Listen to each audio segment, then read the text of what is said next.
एक बेर हित जिन भादो में आमे जिंदगी में फिर को मुंह न दिखावे इतने लोग ले दौरी उलाज की नहीं है लेके पड़ला जगह पर पानी प्रश्न कोई भी हो प्यारे समय के साथ हल होगा।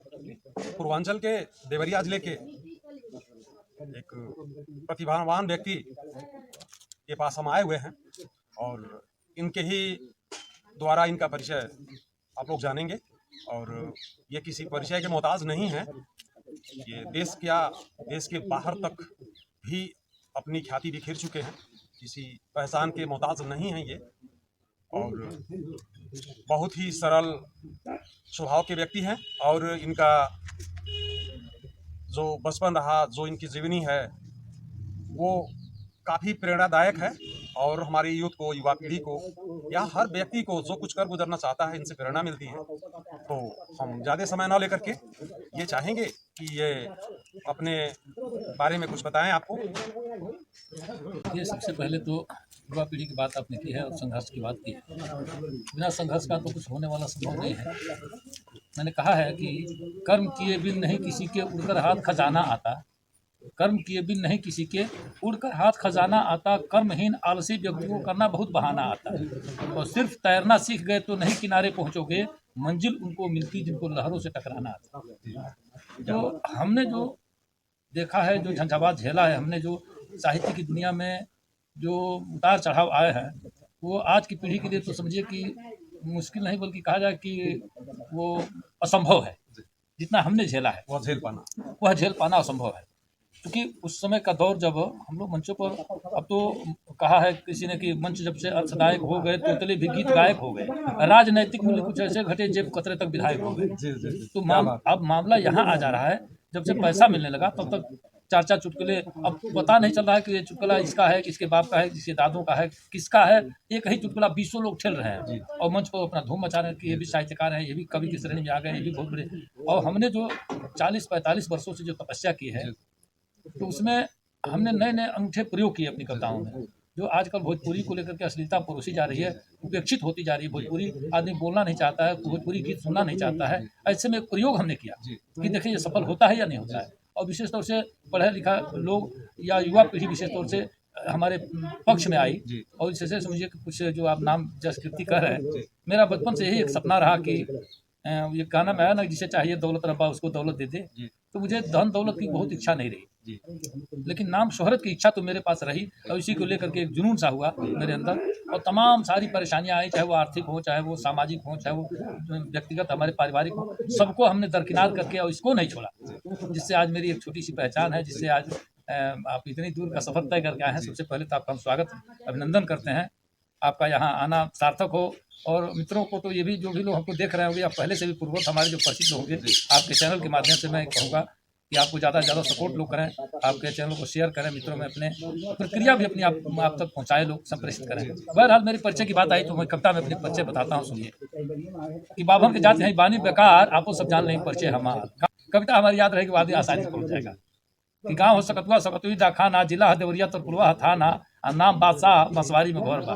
पीछे का प्रदीप से आपके लोगों तो रिकॉर्ड होते हुए आगे पीछे चारों ओर देखी बासे बास खाली कि नाम बादशाह मसवारी में घर बा, जागी ले रात भर चोरन के डोर बा, बाटे पिछुआरे वो पीली सी करिया, गटई पर उजर बा शब्द करिया, भोंके ना धीरे से धरे कपच के, आवे के हो कहते भाई बच के। आ देखते में ओकरा का होला बुखार, आपो सब जान नहीं परिचय हमार। अब 12 महीना अनहरिया के आस बा, चारू ओर बांस खूब जा कंजास बा, आ दिया दुआरे के तनको बुताला, रहे पूर्णिमा अमावसा बुझाला। आ एक बेर हित जिन भादो में आमे जिंदगी में फिर को मुंह न दिखावे। दिनहू में मच्छर फुला देला काट के, कितने लोग ले दौरी उलाज के। अब मर मैदान खातिर होला हरानी, हेले के पड़ला जगह पर पानी। अब जहाँ सड़क पड़नी है, सड़क के आगे जब न जाए तो पूरा इतना पानी हमके हेल के जाके पड़ला आगे कि अब ले भइल ना एकर सुधार, आपको सब जान नहीं पहुँचे हमार। 125 घर बाटे आबादी हमारी गाँव के, 125 घर बाटे आबादी, कौन कौन जाति बाटे सगरो बता दी।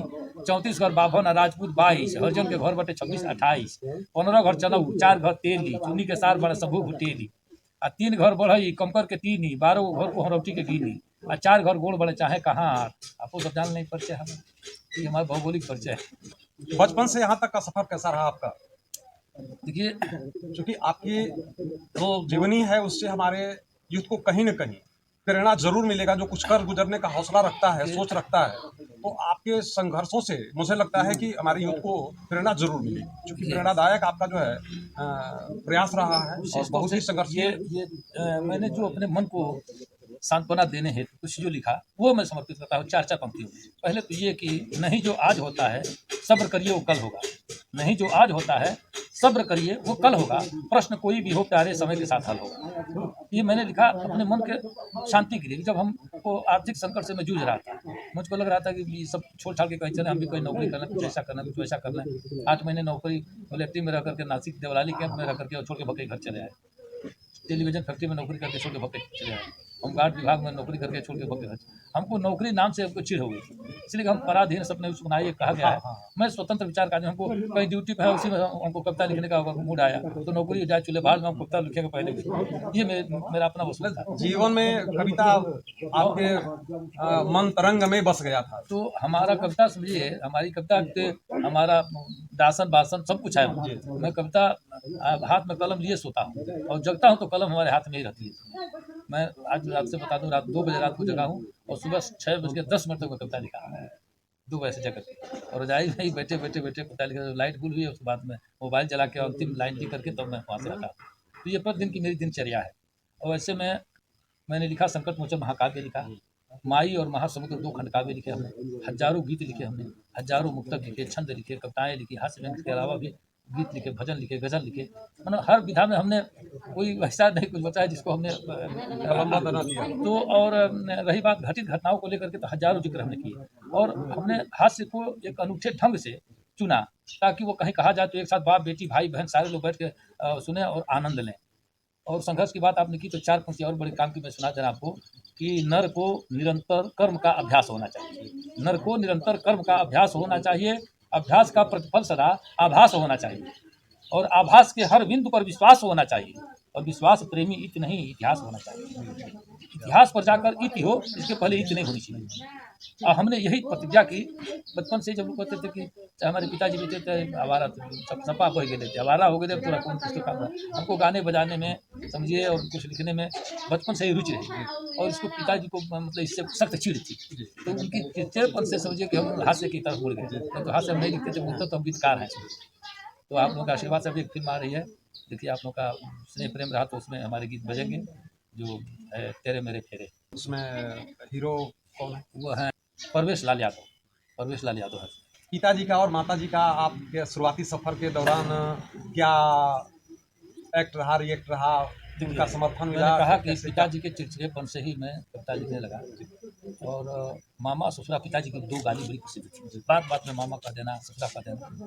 तो यहाँ से अब हम चूंकि विनोदी प्रवृत्ति के बचपन से रहे और उनकी कुछ बातों को लेकर के हम चूंकि अब पिताजी है मामा का है तो हम तो उससे गाली देंगे नहीं उनको, लेकिन उसी भाषा में हमको जवाब देते थे जब कहते थे कहो मामा कहो बहने। अब बात बिगड़ सोचिए बात बिगड़ेगी ही। अब यहाँ कहना होता था कि बाबूजी चिढ़ जाते थे और मार पिटाई शुरू होती थी। तो धुनाए पिटाई तो कई बार मुझे उनका लात खा खा के जितने लात गिरे उतनी कविताएं हमारी निकली। तो लात रहा कि आशीर्वाद रहा? आशीर्वाद ही रहा। मैं एक कविता ही सुना दे रहा हूँ, सुनिए कि हम के हई हम का हई साचे बताई आपसे, उहे कहिले रात दिन सिखनी जे अपनी बाप से। बापे की गोदी जन्म भइल सगरो हमरी कविताई के, यही में आधा बखरा बा दूधो के हमरी माई के। हमरा ख्याल बा 5वां में हम पढ़त रहनी तहिया से, बाबूजी कहीं अरे ससुराता हूँ कुछ भी कहिया से। हमरा ख्याल बा 5वां में हम पढ़त रहनी तहिया से, बाबूजी कहीं अरे ससुराता हूँ कुछ भी कहिया से। इतना सुनते बरमंडे पर पारा उनके नाचे लागी, वो लोग हमके छुटियावे हम जान तेज भागे लागी। दौड़ावे लगे हैं तब कहीं तो रुकबा मामा रह जीबो, हम तनकी भर रुके कहो दौड़ा मत भय ढह जीबो। ऐसे ही कहते थे, ईमानदारी पर हमारे गांव के लोग भी साक्षी हैं, ऐसे ही हम कहते थे। दौड़ावे लगे हैं तब कहीं तो रुकबा मामा रह जीबो, हम तनकी भर रुके कहो दौड़ा मत भय ढह जीबो। अब बाती के तुक ताल बैठे, बाती के तुक ताल बैठे तब मन बढ़ी सीखे लगनी, आपन उनकर संवाद को लेके एक लाइन लिखे लगने। पहली कविता के जन्म हवे सन 1975 के, पहली बार पहली कविता के जन्म हवे सन 1975 के। अपनी खेते में धो लिया बाबूजी बकरी 76 के, वो बांध छान के ले हम फूल खाल हुलका दे। बांध छान के ऊपर ढाठर रहे, ढाठर में ले आके बकरी ढुका दे तो एगो बकरी पर 15 पैसा 20 पैसा ऐसा कुछ रहे जुर्माना लागे तो छोड़ा के लोग लेके आवे। लेकिन 15-20 पैसा ओकरा बहुत मायने रखता है। हमने 10 पैसा गुड़धनिया खरीद जाते हतरा मिले हम लोग जुगवा में। तो बांध छान के ले हम फूल खाल हुलका देनी, हमरा के कविता दे हम उनके कुछ ना दे।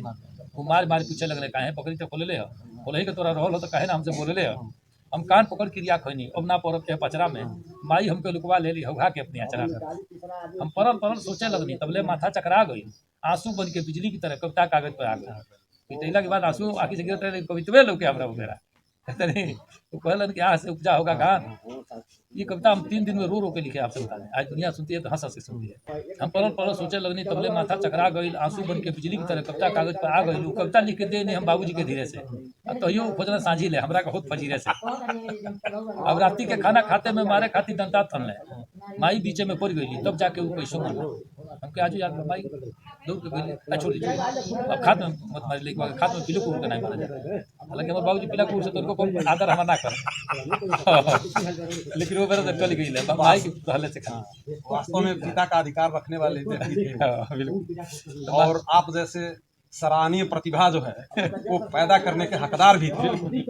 हमारी बीच में पड़ गई तब जाके वो पैसों मन ले बाकी जाते जाते कहले अपनी करनी के फल फल गए असली हमारा शराब हुई तो जिंदगी भर ये कर जब बाबूजी सरगे गए तब से ही सहज ज्ञान भई उन्हीं के दिहल शराब आज हमरा खातिर वरदान भई हम प्रेमी उनकी चरणन में अब श्रद्धा सुमन चढ़ाई दे कविता कहले से पहले हम बाबूजी के बोला ये मेरी सत्यता है यही से मेरी कविता की शुरुआत। जो यूथ वर्ग के लोग हैं पिता माता की जो मार है गाली है उसको आपने किस तरह से लिया और क्या संदेश देना चाहेंगे जहां आज स्थिति ये है कि एक गार्जियन थोड़ा सा अगर टाइट होकर बोल दे रहा है बच्चे घर छोड़ के भागने के उतारू हैं देखने में यह भी आता है कि अगर गार्जियन की तरफ से एक गाली आ रहा है तो बच्चे 4 गाली दे रहे हैं तो ऐसे माहौल जो विषाक्त होता जा रहा है हमारे संस्कृति और सभ्यता का लोप होता जा रहा है। देखिए तो आपने अगर यदि माँ बाप का ये सुना और उसका प्रत्युत्तर नहीं किया तो उसका क्या आपके जीवन में लाभ हुआ और हमारी इस पीढ़ी को क्या देना चाहिए जो कहीं न कहीं गुमराह होती जा रही है। मामला कई सारी बातें हैं। एक तो यह है कि उचित पारिवारिक शिक्षा न मिलना जैसे कि आप इसको अन्यथा नहीं लेंगे हम आप अपने बच्चों को जल्दी से जल्दी सोचते हैं कि ये सयाना हो जाए जल्दी से जल्दी पढ़ के डीएम एसडीएम कलेक्टर बन जाए जो भी कुछ बने न बने लेकिन पैसा खूब कमाए। कहीं न कहीं हम अपने बच्चों को ये कहीं फोकस करते नौकरी भी हैं आपके हिसाब से हाँ। कि वो पैसा छापने की मशीन बन जाए कंपनी बन जाए हम आदमी बनाना ही नहीं चाहते बिल्कुल नहीं चाहते हैं। और आप जब तक पारिवारिक शिक्षा उसको नहीं देंगे जब तक संस्कार उसके अंदर नहीं बोएंगे आगे चल करके वो लड़के निश्चित तौर से आपकी अवहेलना करेंगे और ऐसे लोग अनाथालय में शरण पाएंगे। मैं बताऊं ऐसे गार्जियन कुछ मिसाल के तौर पर आपको बता दूं बच्चे को अभी 5 साल 7 साल का बच्चा हुआ क्या उसको हॉस्टल में डाल दिया गया हॉस्टल में रहा बच्चा तो अब कैसे संगत में कुसंगत में पढ़ेगा कैसे लोगों के बीच में रहेगा माँ बाप से उसका स्नेह यहीं से कम होता जा रहा है। आगे गया बड़े क्लास में गया कहीं अगर आपने भेजा कोटा चला गया कहीं दिल्ली चला गया कहीं अदर चला गया जहाँ भी गया अब जो दूरी आपके बीच उसकी बनी होती है और उस गैपिंग में वो जो गैपिंग है उस गैपिंग में कोई दूसरा तीसरा या दूसरी तीसरी जो भी उसकी जिंदगी में आ जाए अगर थोड़ा भी स्नेह दिखाया तो उसके तरफ उसका निश्चित है।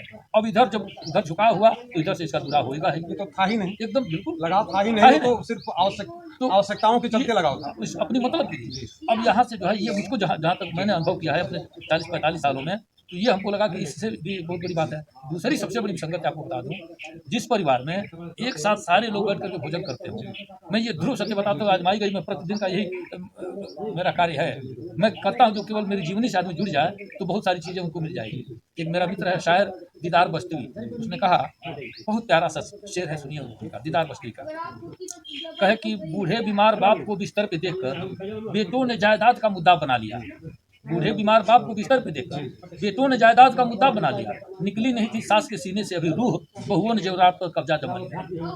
ये स्थिति ये एक साथ बैठ करके आप सब परिवार भोजन करिए ये प्रधान युग का आईना है। थोड़ी देर के लिए आप सब लोग एक साथ भोजन करने के उपरांत बैठिए तो हंसी ठहाके हो कुछ बातचीत हो कुछ आप उनका दुख सुने कुछ आपका दुख शेयर हो।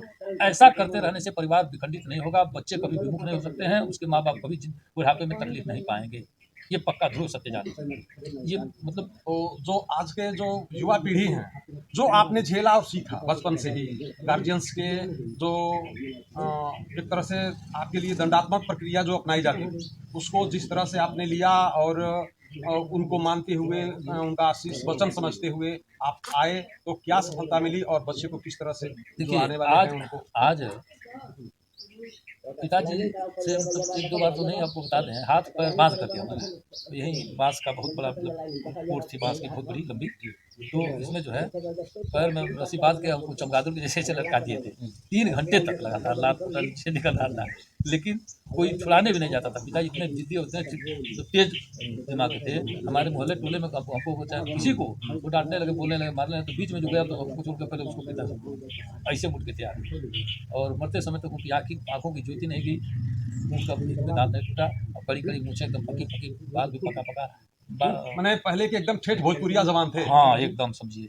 और उनसे उनकी बातों का जवाब हम केवल हंसी मजाक में, विनोद में ही जितना दे दिए, बाकी उनसे कभी गाली गलौज नहीं, उनसे मार पिटाई करने का तो कभी सोच भी नहीं सकते थे, सोच भी नहीं सकते थे ऐसा हो सकता है।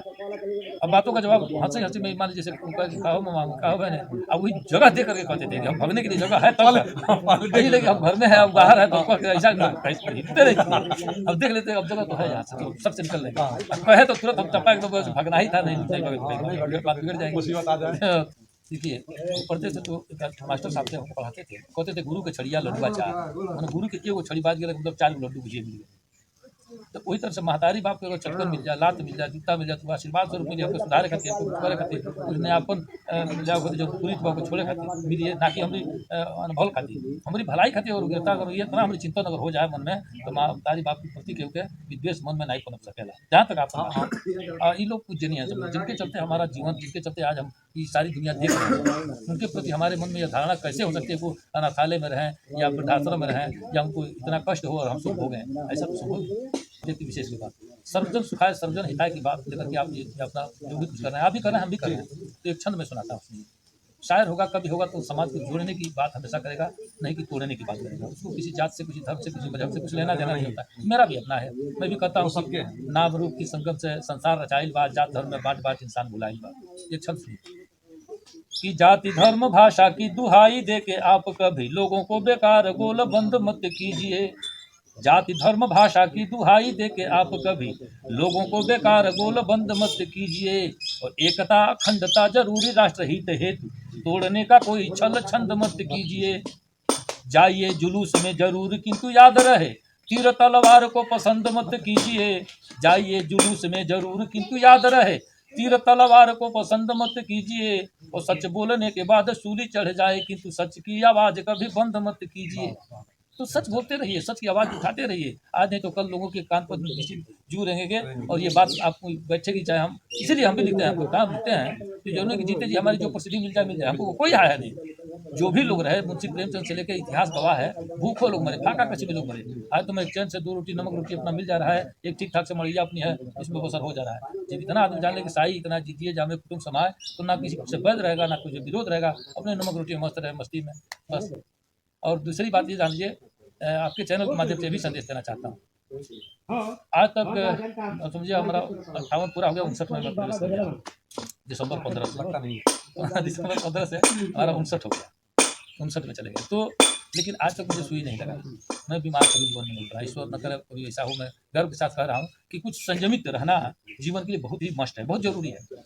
और उसमें आपके आहार विहार पर ये आधारित है कि आप कैसे आहार विहार करते हैं, कैसे। हमने एक कविता में कहा कि हंसने से शरीर की 36 मांसपेशियां हरकत करने लगती हैं और प्राणवायु में आयु बढ़ जाती है, शक्ति बढ़ जाती है प्राणवायु की, तनाव मुक्त हो जाता है आदमी।